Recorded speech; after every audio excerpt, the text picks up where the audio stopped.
Can you believe we're only about a week away from the Switch 2 at this point? It's just around the corner. There are already reports and pictures of stores getting in their physical units to be sold on launch day, so we are closer than ever, which is increasingly the case, but you know what I mean. In any case, there is still news to cover, and that starts off with a new video in Nintendo Today, which goes over the new features of the N64 NSO app when played on Switch 2, as it has some things it can do that you can't do on the Switch 1. So let's check it out. Now, some of these details have been confirmed before, if not all of them, but this is our first time seeing them in action, including the new rewind feature. Spoiler alert, that's how Mario avoids falling to his death here. But my favorite use of it here is we see it being deployed in kind of a cheap manner, as you can see here, in Mario Golf, where they miss the hole. So there's your backup time, try it again, and look at this. Look at this nonsense. That's not a birdie. You did not earn that birdie, baby Mario. There's also a new CRT filter, which looks really cool, giving that old school look. You can see it, you can activate it across any game, and it really does kind of capture that better 90s feel, you know? I say better 90s. I don't know if that's entirely true, but, you know, as a kid in the 90s, I'm gonna say it's true.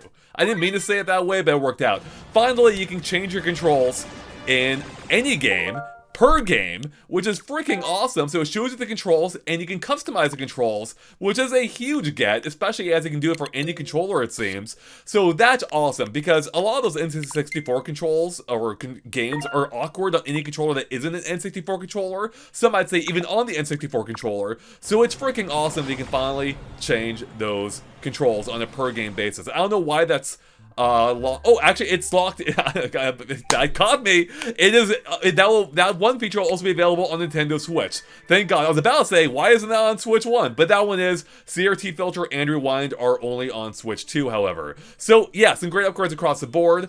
Let's move on, though, to another update from Nintendo. Next, Nintendo updated the list of compatible games from Nintendo Switch 1 that will work on Nintendo Switch 2. And the news is overall extremely good in that almost every game will still work just fine on Switch 2, with only about 170 exceptions, which if you know how many games came on Switch 1, that's an incredibly small percentage. In fact, you can see it right here with the blue portions of the graph representing games that almost work perfectly or near perfectly, with only the orange and red portions being areas of concern in games that have some kind of significant issue or don't start up really at all, or have some kind of startup issue.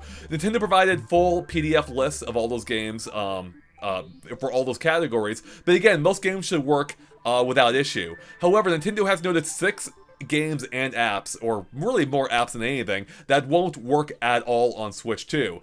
Number one is Nintendo Labo VR. It's the only actual game that apparently won't be compatible at all in any capacity because the Switch 2 physically won't fit within the Labo VR headset, which makes me very sad as a huge lover of VR. The Labo VR device, it was so much fun, especially in Breath of the Wild, which, by the way, the Switch 2 edition still seems to have that option in its option. So hopefully a third-party accessory comes along that will allow the VR support to work. In any case, beyond that, the only other things here that are mentioned are all apps, being Nico Nico, Abima, I believe, Abima TV, Hulu, Crunchyroll, and Inky Pen. So those are the 6 apps and games, or 6 things on Switch 1 that will not work on Switch 2, although there is still, just to reemphasize, this list of games that have startup issues on Nintendo Switch 2, which is a little confusing because this suggests that they are not also playable on Switch 2, but I guess that they're still looking into it and that those will hopefully be addressed at some point. So yeah, there are still some games that may not quite run, like Dead by Daylight, which I'll be streaming very soon, by the way, in the channel, thanks to the new Five Nights at Freddy's DLC. In any case, beyond all this, there is also this list of games that support or only work, or have portions that only work with the original set of Joy-Cons or other devices. So these are games that you'll need other accessories or the original Joy-Con to play with, such as, you know, Ring Fit Adventure, some more Labo kits, Everybody Want to Switch, and all that. So I'll link to this in the description below if you want to check this out for yourself. But otherwise, odds are good that that the vast majority of your library is going to work just fine on Switch 2, which is super exciting. So with that, everyone, thanks for watching. We'll catch you later, and stay tuned for more Switch 2 news stuff from us. Should be a lot of fun. We'll catch you later. Bye, everyone.